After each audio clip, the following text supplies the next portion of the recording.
Welcome back to another episode of Become a Calm Mama. I am Darlene and I'm your host.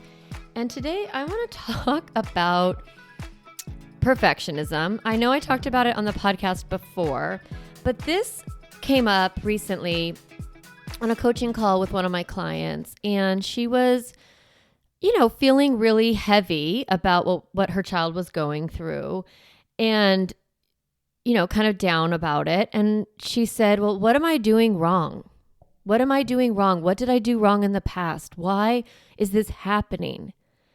And I said to her, listen, perfectionism doesn't prevent pain. And in that moment, both of us were like, huh, whoa. It was like this big aha moment because we do have this belief that if we do everything right as a parent, and when I say everything right, I'm talking about when they're little, like getting that nap schedule down, feeding them correctly, having really good routines, picking the right school environment, getting them in the right after school activities, making sure they're in a good friend group, having the right parenting style, getting your partner on board. We feel this pressure that we should have all of this figured out and we should do it all correctly, and like that there is a right way and that we should do it the right way. But the thing that I find fascinating about this is that it's actually our thought is that if we do everything right, quote unquote right, then our children will not experience pain or discomfort. And then when they are experiencing pain or discomfort, we then look at ourselves and blame ourselves and think we must be doing something wrong because our child is experiencing a problem. Now, there's a few reasons why this philosophy is broken, why it doesn't work. And one, and I'm going to talk about, is that even if you do everything right as a parent, literally like there's no such thing, but I'm just saying maybe you're like, I don't know, fucking unicorn and you've got it all together and you have your snacks all set up every day and like you're, super mom and you get your kids on time to everything and I don't know, even if you do all the things, that does not mean your child is not going to experience pain. Because that's just not true. That your kid is a human being and they're going to experience all of the emotions of being human. They're going to have high highs. They're going to have lows. They're going to have conflicts. They're going to have failures. They're going to have mistakes. And those aren't a reflection of whether you're doing it right. They're going to happen no matter what. And that is just a truth that you cannot prevent discomfort and pain from your child. The second thing is that you shouldn't want to. Honestly, the idea that you want to have like idyllic perfection, skipping through childhood with butterflies and rainbows, trailing behind your child, it doesn't serve them. Protecting them from pain and hardship does not actually teach them how to go through pain and hardship. That it is through the process of experienced discomfort that we learn how to deal with discomfort. And when you have a connected relationship with your child, which is the purpose of, my work with parents, is to become your child's emotional coach, is that you actually are drawn closer when they go through hard things. And so it's a benefit to your relationship and to your child. Now, I am not saying to go out and like create pain for your kids on purpose. You don't need to do that because life is pain, Highness. Like that's from Princess Bride. It's just true. Like that line is like, life is pain, Highness. And anybody who tells you differently is just trying to sell you something. And it's true. Like there's just a lot of hardship. And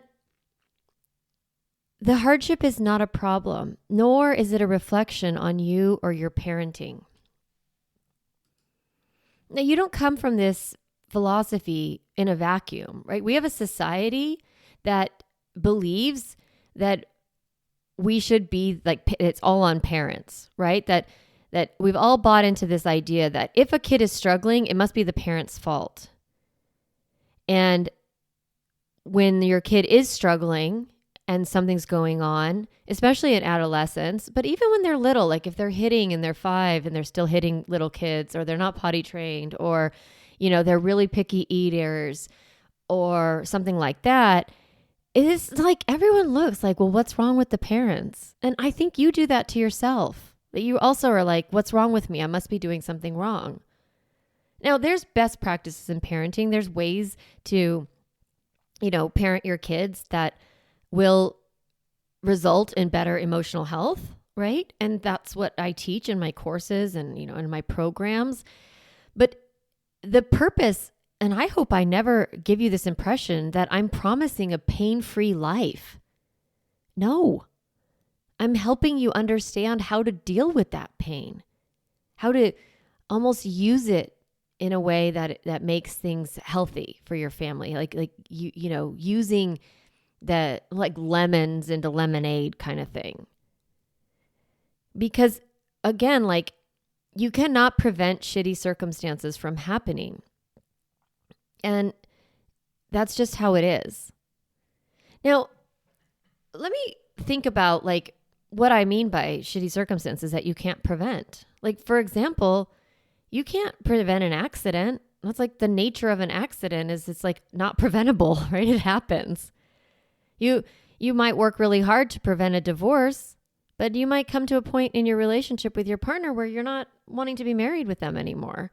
And that's fine. And that's going to create pain for your kids. And that's okay. You might have to move for work, or you might decide that where you live doesn't work for you anymore. You might have to pull your kids mid-year. That's okay. It doesn't mean that they're going to like not be upset about it, but their upset is not actually a problem. It's temporary, and it's an opportunity for you to learn and grow together.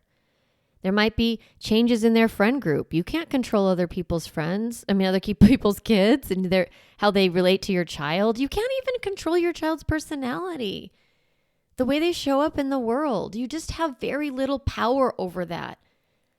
And your brain, if you're telling yourself that you can micromanage and social engineer and hyper control the environment in order to prevent discomfort and pain, you're setting yourself up for a lot of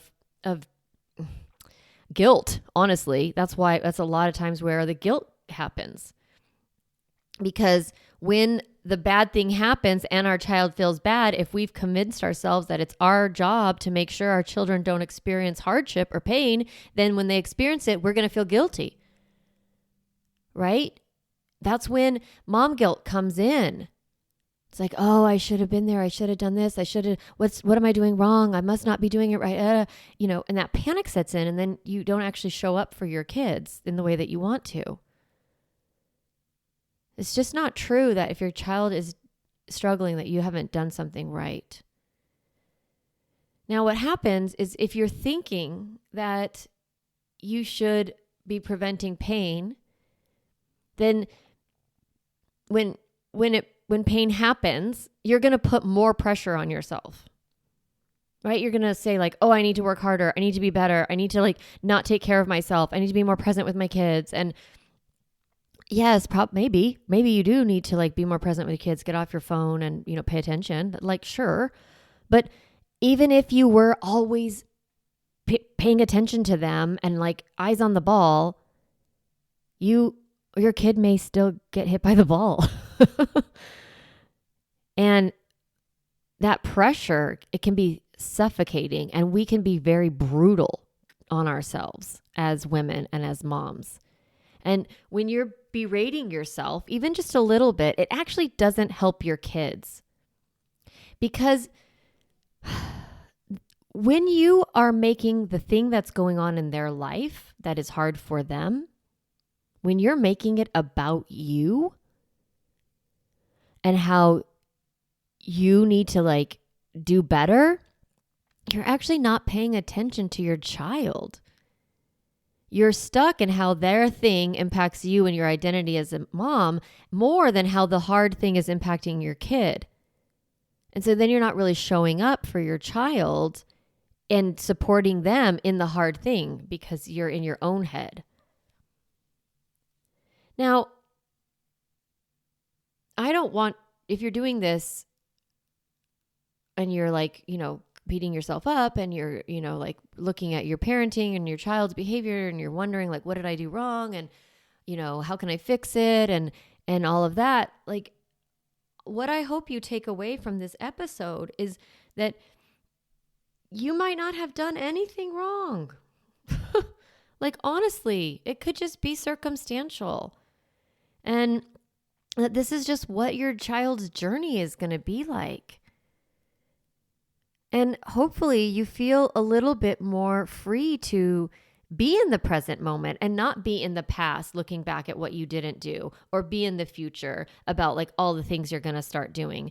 I want you to be able to back off a little bit on yourself and maybe let go of some of that social engineering, micromanaging, hyper planning, and bulldozing that smooth path for your kids, because that's exhausting and it leads to burnout, and you're trying to prevent something that you can't prevent anymore anyway.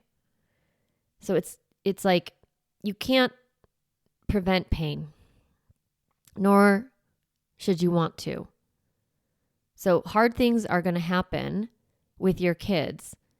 And no matter what you do or don't do as a parent, the difficulties are inevitable, because that's what it's like to be a human. And that we don't want to deprive our children of the experience of hard things. So hopefully you are able to just listen to this episode and just think like, where am I trying to control a lot? Where in my life am I micromanaging or social engineering? Now, what is social engineering? It's where you spend a lot of time figuring out how to get your kids in certain play groups or friend groups, and how to get them away from who you think are like quote unquote bad kids. Especially I see this in elementary school a lot, and middle school. And it's not like, well, I kind of think like, let your children find their friends and like let them figure out who they like to play with and who makes them giggle and who makes them laugh, and then get curious if the kids are getting in trouble together.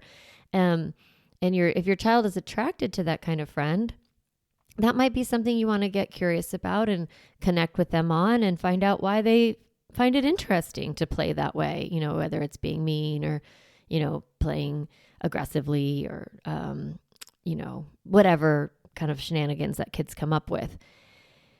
Instead of being afraid of their behavior and making it mean a lot about you doing something wrong or about your kids' future, like, if they keep this up, they're not going to have a lot of good friends. And we show up and we start to like, talk crap about some kids and gossip and isolate and don't invite that mom or don't invite that kid to the party. That's social engineering. You don't have to invite everybody. I just want you to be on to yourself and get curious about why you are,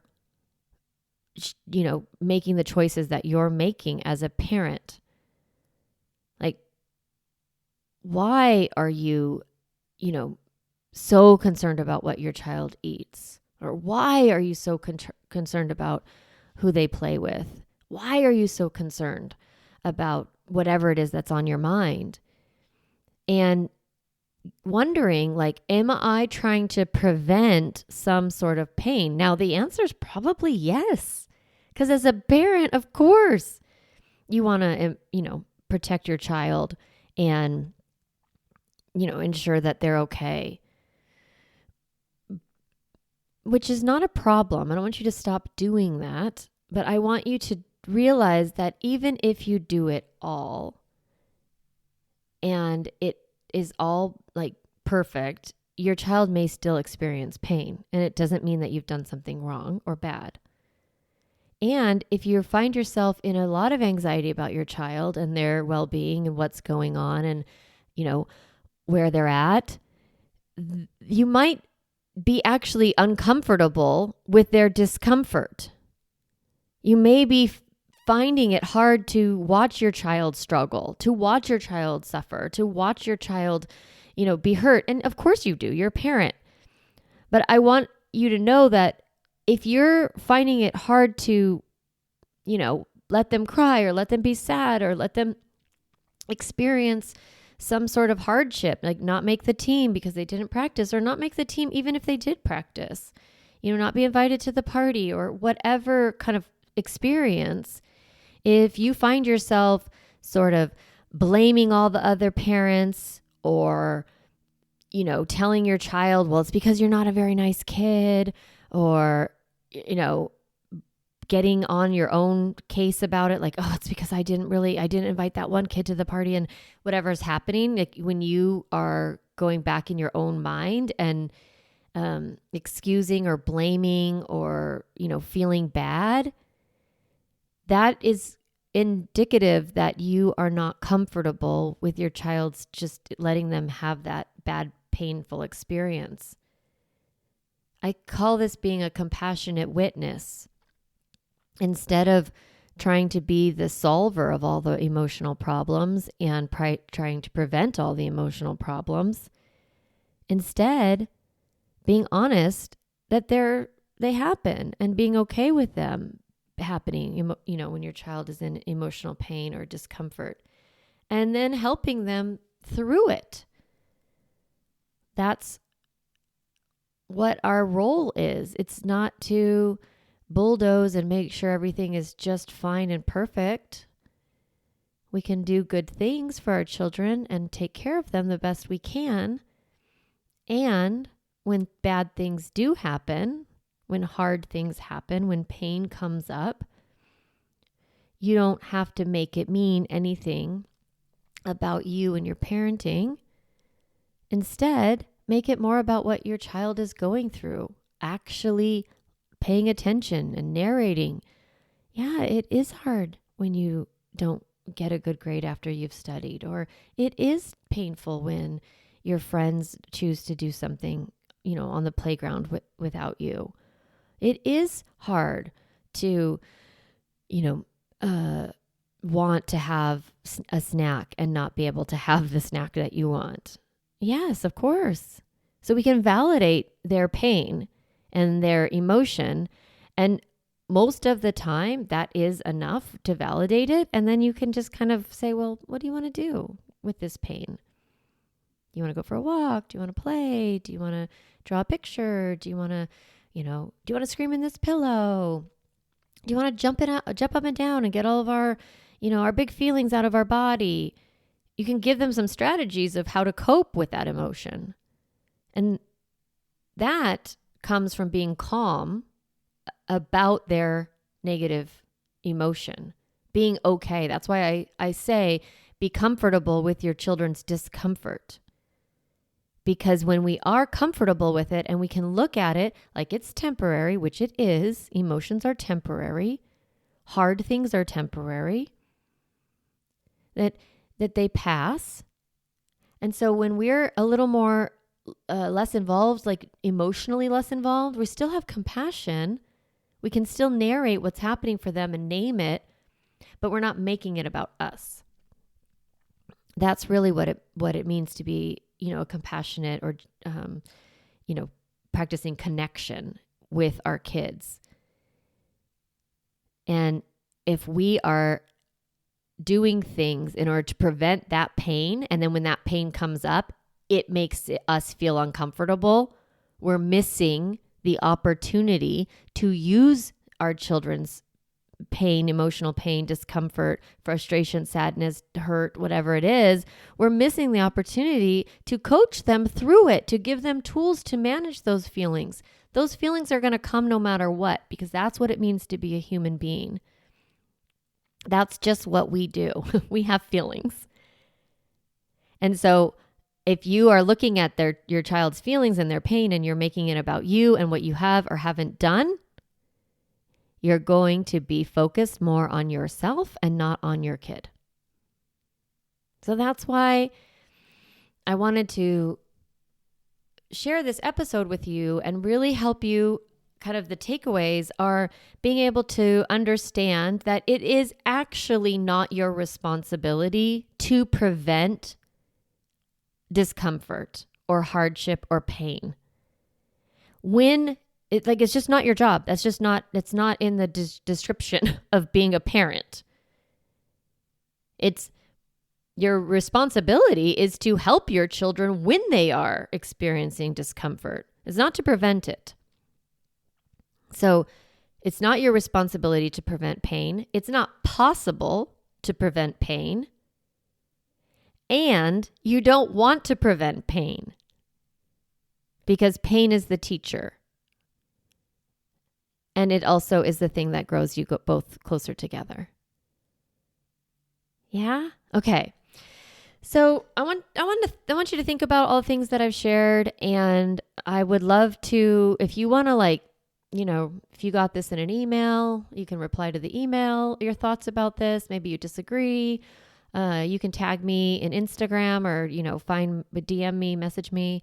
And, because I'm curious what your thoughts are about this. And then the other thing I wanted to make sure you know that this is being comfortable with our children's discomfort is what I call calm.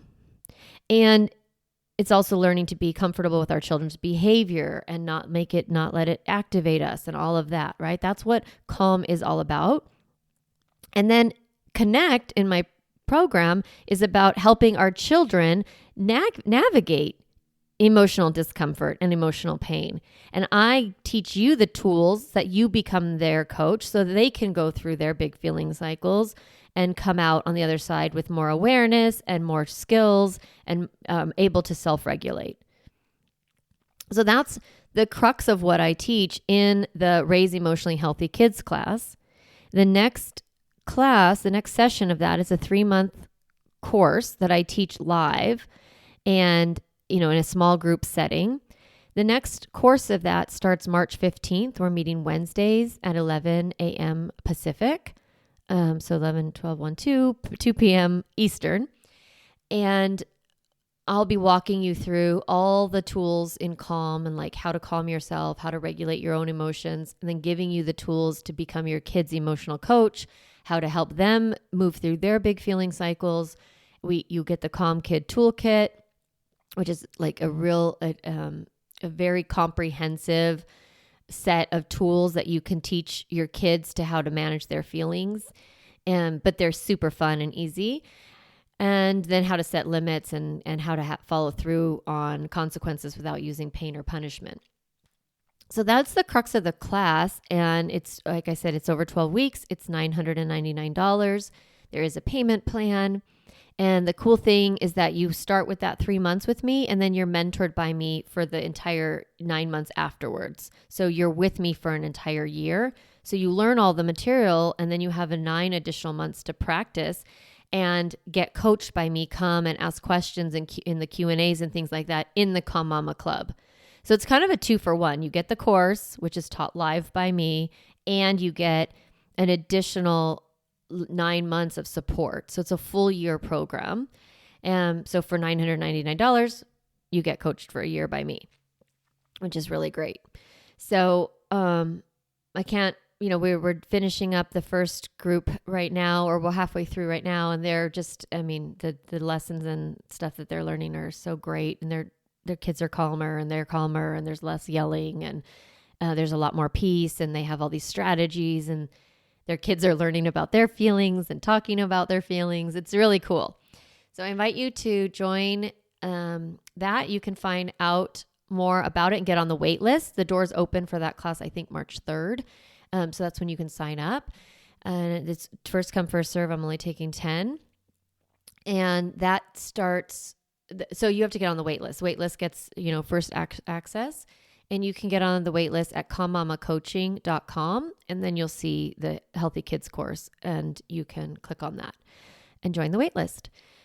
So for this week, I want you to be really noticing when your children are in pain, okay, when it happens, when they feel uncomfortable, when they're going through a hard moment. I want you to notice what you are thinking and feeling about it. And just notice if you are thinking, what did I do wrong here? Where did I go wrong here? If you're in that headspace, or if you're thinking, how can I fix this? How can I make sure this never happens again? I want you to realize that you're probably buying into some of these thought errors, that it's your job to prevent pain, and that if pain happens, you've done something wrong. Just notice, just pay attention to how you feel and how you think when when your children experience emotional pain. Because it's inevitable.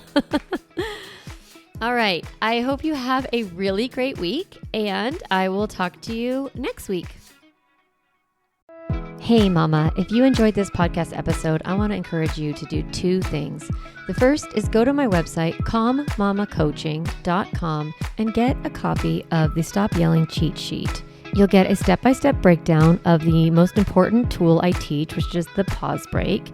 And you'll also get 40 ideas to reset your body and balance your nervous system so you don't have to yell at your kids.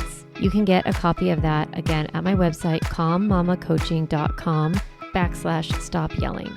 The other thing I'd love for you to do is go to Apple Podcasts and rate and review this podcast so that other moms can discover empowering and helpful, practical parenting strategies, just like you did today. Thanks so much for listening to the podcast. It means a lot to be in your ear every week and to support you on your parenting journey.